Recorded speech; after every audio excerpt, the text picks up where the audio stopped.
ഈ യാത്രയ്ക്കൊരു പ്രത്യേകത കൂടി ഉണ്ട് കേട്ടോ. എന്താന്ന് വെച്ചാൽ ഇത്ര മനോഹരമായൊരു സ്ഥലത്തേക്ക് ഞാൻ മുന്നേ പോയിട്ടുണ്ടോ എന്ന് ചോദിച്ചാൽ അതൊരു ക്വസ്റ്റ്യൻ മാർക്കായിരിക്കും.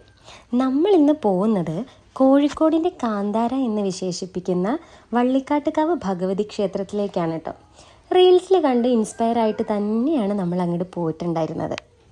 സത്യം പറയാലോ, ഇത്രയും ഭംഗിയുള്ളൊരു കാവ് നമ്മുടെയൊക്കെ അടുത്ത് ഉണ്ട് എന്ന് പറയുന്നത് തന്നെ ഭയങ്കര വലിയൊരു കാര്യം തന്നെയാണ്, അല്ലെങ്കിൽ ഭയങ്കര സന്തോഷം തരുന്നൊരു കാര്യം തന്നെയാണ്.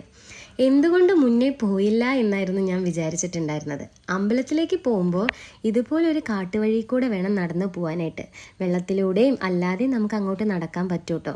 വെള്ളം കണ്ടാൽ പിന്നെ ഇറങ്ങിയില്ലെങ്കിൽ ഒരു സമാധാനം ഉണ്ടാവില്ലല്ലോ. അപ്പോൾ ഭയങ്കര ആസ്വദിച്ചിട്ടായിരുന്നു നമ്മൾ അങ്ങോട്ട് പോയിട്ടുണ്ടായിരുന്നത്. അമ്പലത്തിലേക്ക് എത്തുന്ന കാഴ്ച തന്നെ ഭയങ്കര ഭംഗിയുള്ളത് തന്നെയായിരുന്നു. ഇവിടെ എത്തിയപ്പോഴാണ് എന്തുകൊണ്ടാണ് കോഴിക്കോടിൻ്റെ കാന്താര എന്ന് വിശേഷിപ്പിക്കുന്നത് എന്ന് മനസ്സിലായത്. കാരണം ഇവിടെ ദൈവത്തിനിരിക്കാൻ പ്രത്യേക ശ്രീകോവിലോ കാര്യങ്ങളോ ഒന്നും തന്നെ ഇല്ലായിരുന്നു. പ്രകൃതിയിൽ തന്നെയായിരുന്നു ദൈവം ഇരുന്നിട്ടുണ്ടായിരുന്നത്. ഈശ്വരൻ ഇവിടെ വന്നു എന്ന് മാത്രമല്ല, ഇവിടെ കുടിയിരിക്കുകയും ചെയ്തു എന്ന് തോന്നിപ്പിക്കുന്ന തരത്തിലായിരുന്നു കേട്ടോ അവിടുത്തെ അറ്റ്മോസ്ഫിയർ എന്ന് പറയുന്നത്. മാത്രമല്ല, കാട്ടിൽ നിന്ന് വരുന്ന ഈ ജലം തന്നെയാണ് നമുക്ക് തീർത്ഥമായി തരുന്നതും. അങ്ങനെ പ്രാർത്ഥിച്ചതിന് ശേഷം നമ്മൾ കുറച്ചുകൂടി ഉള്ളിലോട്ട് പോയിട്ടുണ്ടായിരുന്നു. ചുറ്റും കാടുകളും വള്ളികളും ഒക്കെ നിറഞ്ഞതാണ്. അങ്ങനെ ഇരിക്കുമ്പോഴാണ് ഈ രണ്ട് മുതലുകളുടെ വരവ്. മുതലകളല്ല കേട്ടോ, മുതലുകൾ.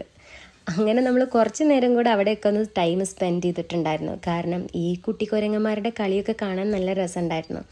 ഏമിക്കുട്ടിക്കെല്ലാം ഭയങ്കര അത്ഭുതമായിരുന്നു. കാരണം അവൾക്ക് ഈ അനിമൽസിലൊക്കെ കാണുമ്പോൾ ഭയങ്കര സന്തോഷമുള്ളൊരു കാര്യമാണ്. അങ്ങനെ കുറച്ച് നേരം കൂടെ നമ്മൾ അവിടെയൊക്കെ ചുറ്റിത്തിരിഞ്ഞ് നടന്നായിരുന്നു. എന്നിട്ട് പിന്നെ തിരിച്ചു പോരാനുള്ള പ്ലാനിങ്സിലായിരുന്നു. ഇപ്പം റീൽസിലൊക്കെ വൈറലായി വരുന്നത് കൊണ്ട് തന്നെ ആളുകളൊക്കെ നിറയെ വന്ന് തുടങ്ങുന്നുണ്ടായിരുന്നു കേട്ടോ.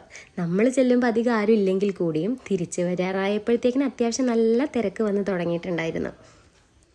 ഇവിടുത്തെ ഒരു വഴിപാടാണെന്ന് തോന്നുന്നു വാനരന്മാർക്ക് പഴം സമർപ്പിക്കൽ. നമുക്കതിനെപ്പറ്റി കൂടുതൽ അറിയാത്ത കാരണം നമ്മളത് ചെയ്തിട്ടുണ്ടായിരുന്നില്ല. അങ്ങനെ പിന്നെ തിരിച്ചിറങ്ങി തുടങ്ങിയിട്ടുണ്ടായിരുന്നു നമ്മൾ. ഏമിക്കുട്ടിനെ മരക്കൊമ്പിലൊക്കെ എടുത്തിട്ട് ഫോട്ടോ ഒക്കെ എടുക്കുന്നുണ്ടായിരുന്നു. എപ്പോഴെങ്കിലും നിങ്ങൾക്കൊക്കെ സമയം കിട്ടുന്നുണ്ടെങ്കിൽ മസ്റ്റായിട്ടും ഇവിടെ ഒന്ന് വന്ന് പോകണം എന്ന് ഞാൻ ആത്മാർത്ഥമായി പറയാണ്. കാരണം ഇതൊക്കെ കണ്ടില്ലെങ്കിൽ മറ്റെന്ത് കാണാനാ.